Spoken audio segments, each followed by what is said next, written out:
जिंदगी का हर दिन एक जैसा नहीं होता, लेकिन उस दिन कुछ अलग था। सारा और बीजान एक छोटे से पुरसुकून घर में रहती थी। बीजान अपनी बेटी सारा के कमरे में गई उसे उठाने के लिए, क्योंकि स्कूल की वैन आने में बहुत कम टाइम रह गया था। सारा जल्दी उठ जाओ, स्कूल का टाइम हो गया है। बस 5 मिनट अम्मी, सोने देना। अगर एग्जाम में फेल हुई ना तो मुझे ना कहना। शाम का वक्त था। सारा अपने मोबाइल फोन पर बिजी थी। बीजान सारा के लिए शाम की चाय लेकर आई। बीजान सारा से मुखातिब हुई। बेटा ज्यादा फोन इस्तेमाल नहीं करो, आंखें खराब हो जाएंगी। सारा ने गुस्से में कहा, अम्मी आपको हर बात से प्रॉब्लम है।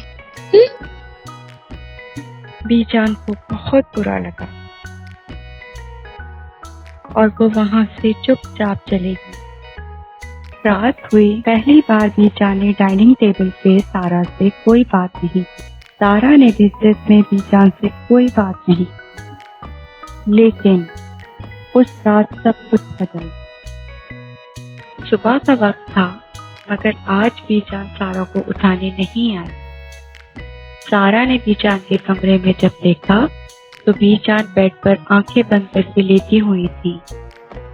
सारा ने बार बार बीजान को आवाज देकर उठाने की कोशिश की, मगर बीजान कुछ ना बोली।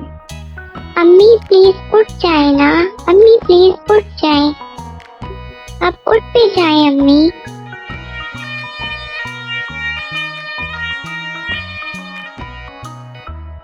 सारा मुसलसल रोती जा रही थी और सिर्फ यही कह रही थी, अम्मी प्लीज मुझे माफ कर दे, मैं आपसे बहुत प्यार करती हूँ। उस दिन सारा समझ गई जिनसे रोज लड़ाई करती थी उनका होना ही बहुत बड़ी नेमत था।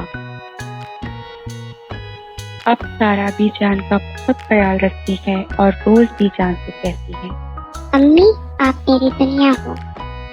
उम्मीद है आपको ये हमारी छोटी सी स्टोरी बहुत पसंद आई होगी।